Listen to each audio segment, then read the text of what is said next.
education, and experience to arrange your life and affairs so that you avoid adversity whenever and wherever possible. You probably plan and prepare carefully in advance to assure that things go smoothly at home and at work. You are especially careful with your health and with the well-being of members of your family. You are thoughtful about the things that you can do to assure a greater likelihood of success in your business or career. You lock doors, insure properly, drive carefully, and otherwise reduce your potential exposure to unhappy events. Almost everyone does this, except for those who are thoughtless and irresponsible. Yet, in spite of making every effort to avoid adversity, you experience adversity nonetheless. Adversity comes to you unbidden. You tend to be blindsided by adversity. It befalls you in spite of your very best efforts to the contrary. Adversity and character development. But yet, in the absence of adversity, you cannot develop a stronger character. You cannot become a better person. You cannot develop resilience, perseverance, and resoluteness of personality. You cannot develop into the kind of person who enjoys high levels of self-confidence and a feeling that you can meet and master whatever you are faced with. You cannot grow stronger without the adversity that you so conscientiously avoid. Caught in this conundrum, you have only one choice. You can choose in advance to be equal to the occasion. Anne Landers summed it up beautifully in these words. She wrote, "If I were asked to give what I consider to be the single most useful bit of advice for all humanity, it would be this. Expect trouble as an inevitable part of life, and when it comes, hold your head high, look it squarely in the eye, and say, 'I will be bigger than you. You cannot defeat me.'" Your responsibility is the key. Frederick Robertson said, "It's not the situation that makes the man, but the man who makes the situation." It is not what happens to you, but how you respond to what happens to you that determines your whole life. In the responses chosen are contained the determining factors of human greatness or depravity. Great men and women are simply those who have responded well when the chips were down, and the rest is history. Dr. Abraham Zelznick of Harvard is one of the few people who has ever done extensive research into the subject of disappointment.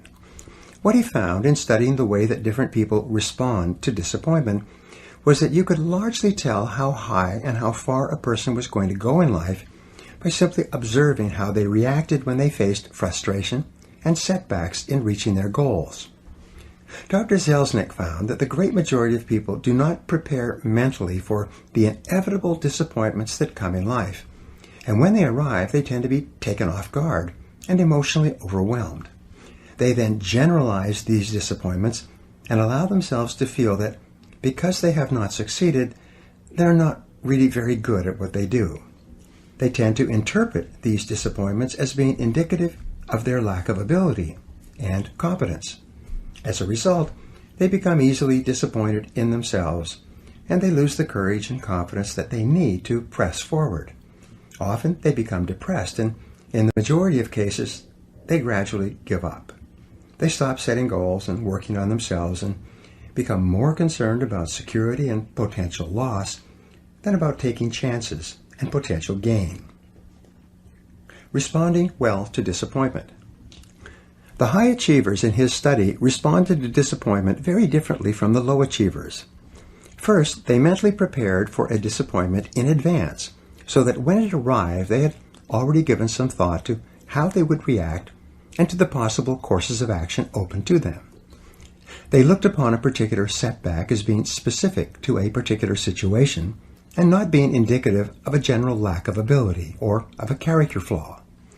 More than anything else, top men and women had developed a series of mental tools that they used almost automatically whenever things went wrong for them.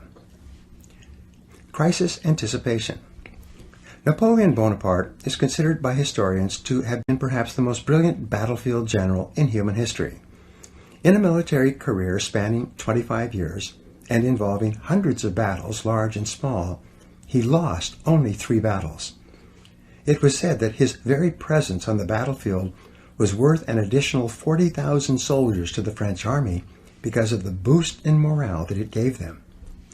Napoleon was famous for taking the time to study the battlefield and to think through every possible eventuality of the pending battle. He prepared with no illusions and with an attitude that dealt with the worst possibilities and reverses that could occur. When the battle was underway and confusion reigned everywhere, a steady stream of messengers and officers would come to him with news and messages, requesting instructions on what to do next.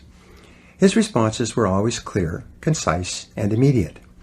No matter what happened, he had an order and an answer at the tip of his tongue. And the reason for this, and what helped to make him the master of all of Europe, was because he had thought everything through in advance. Advanced thinking and planning. This program on the power of self-confidence is meant to be practical and helpful to you. In the time ahead, I will share with you some of the best mental tools used by the most effective men and women in our society to cope with adversity. What I suggest is that you study these ideas, turn them over in your mind, and review them regularly until they become an automatic part of your thought processes. And when they do, I promise that you will take a giant step toward becoming unstoppable and toward enjoying the high levels of self-confidence that are possible for you. The concept of failure. The first mental technique is for you to reassess your entire attitude toward the concept of failure. You know that the fear of failure is the greatest single obstacle to success and happiness in adult life. You also know that this is a conditioned response which originated in early childhood as the result of destructive criticism and other mistakes that your parents made in bringing you up. Fortunately, it is a learned fear, and because of this it can be unlearned, thereby freeing you from the fears that hold you back and giving you the self-confidence that propels you forward. The starting point of eliminating this fear is for you to accept and realize that no success is possible without failure. All success is preceded by failure, usually great failure, repeated over a long period of time. Abraham Lincoln was considered one of the great failures of American politics, a man who lost his business, lost his sweetheart, and was defeated for election over and over again. However, by learning from every defeat, he won the final election and became one of the most important and respected presidents we have ever had. As Stanley Judd wrote, "Don't be afraid to fail.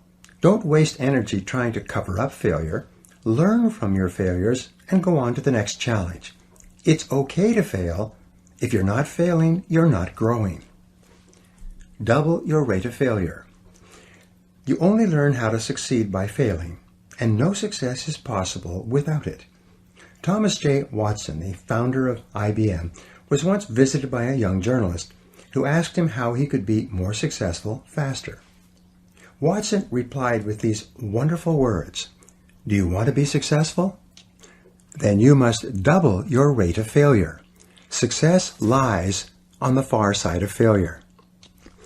Every man or woman of great achievement has been at one time a magnificent failure.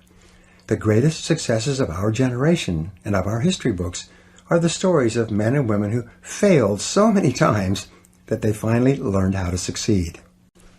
On the David Susskind show some years ago, they had 4 men who had all become entrepreneurial millionaires before the age of 35. They asked them during a break to add up and calculate the total number of different businesses that they had started or tried before they found the business where they made their fortunes. It turned out that the 4 men had started an average of 17 businesses each, an average of 16 of which had been unsuccessful. But it was the 17th business that had made them rich.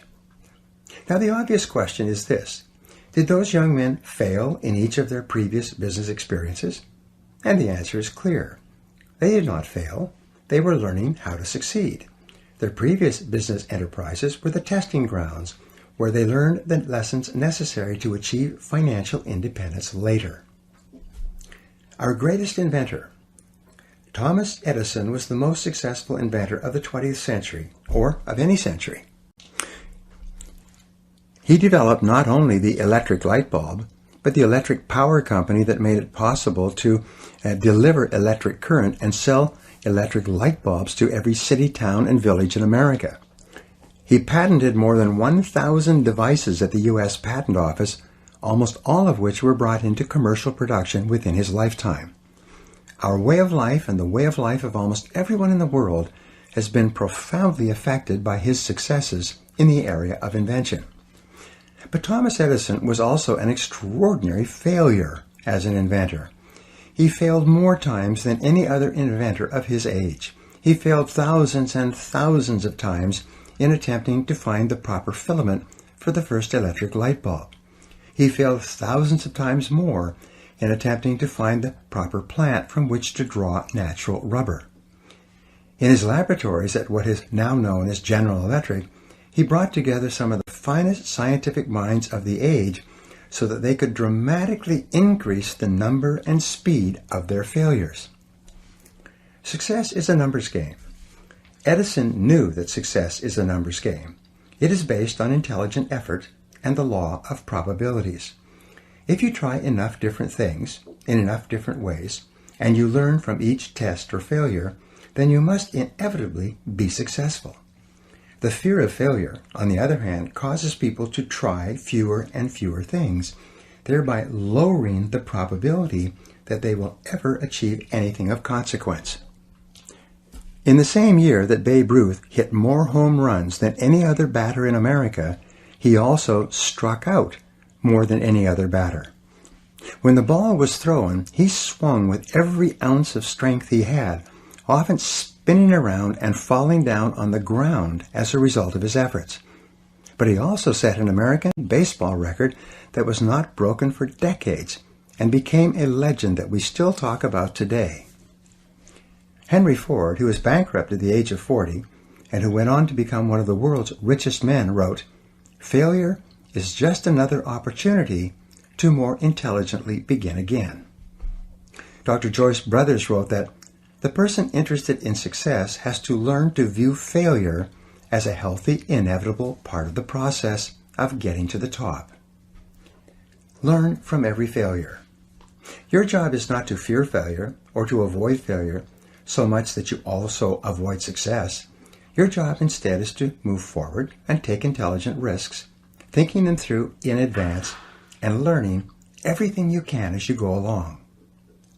Zig Ziglar said that you can tell how high a building is going to be by looking at how deep they dig the foundation.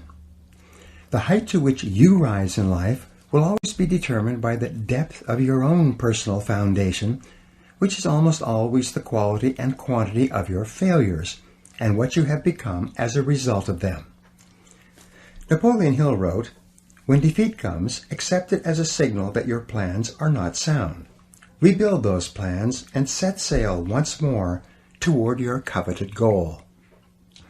Dale Carnegie wrote, "The successful man will profit from his mistakes and try again in a different way." The starting point of triumphing over adversity is to overcome the fear of failure to the point where you are willing to proceed boldly in the direction of your dreams.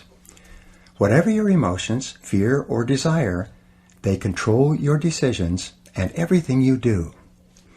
When you write down clear goals and make detailed plans for their accomplishment, and then think about your goals all the time, you build up within yourself the white-hot heat of desire, which can eventually become so powerful that it overcomes any fear of failure that might hold you back. The more you think about your goals and talk about your goals and write out your goals on paper, the more determined you become to make them a reality. And the more likely it is that you will push yourself forward to overcome the fears that might hold you back. Plan for the future. The second mental technique that you can use to deal with adversity is called crisis anticipation, and it refers to your ability to think. Your mind is the most powerful tool that you have with which to apprehend reality. Everything you feel and all your reactions are initially determined by how you think about any subject. If you change the quality of your thinking, you change the quality of your life. And this begins by applying your ability to think to your existing situation. Crisis anticipation is the exercise of looking down the road 6 to 12 months and making a list of everything that could go wrong in the areas that are important to you. It's similar to what Napoleon did in anticipation of an upcoming battle. If you're in business, make a list of all the problems that might arise that could threaten the survival of your business. If you're in sales, make a list of all the things that could happen that could dramatically decrease your sales volume. With regard to your family, or even when considering a family vacation, make a list of all of the unexpected events that could occur that would derail your plans and goals. Spread the risk. In one business I worked with, the owner found that more than 60% of the sales were coming from 2 of the 11 salespeople. If one of those people quit, or worse, went to work for a competitor, the company's sales volume would decline dramatically and its ability to survive might actually be threatened. Once the owner was clear about this, he immediately began an intensive sales training program for all his people. Simultaneously, he began recruiting and looking for better salespeople while making arrangements to encourage his poor performers to go elsewhere. Within 6 months, no single salesperson accounted for more than 15% of the business. And when it happened that one of his previous top salespeople did decide to leave, the business was able to absorb the temporary drop in productivity and continue to grow. What could go wrong? What are the likely crises that might occur in your life? What if interest rates doubled, or your business dropped by 50%? What if your best-selling products stop selling, or your best customers stop buying? In what areas are you overly dependent on someone or something else for your continuing success? And what steps could you take, starting today, to guard against a crisis should it occur?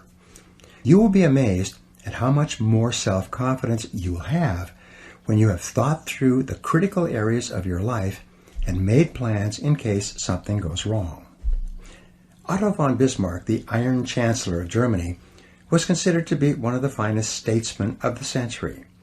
He was famous for always having what came to be called a Plan B for every situation.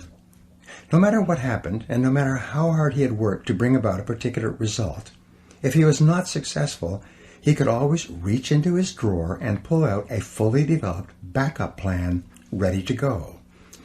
This habit of preparing for the unforeseen outcome led to him becoming one of the most powerful statesmen in Europe. Become intensely solution-oriented. Think about the solution, about what can be done, rather than what has happened and who is to blame. Don't waste a minute being upset or angry about something that has happened and that cannot be changed. Consciously choose the future over the past. Become intensely solution-oriented rather than problem-oriented.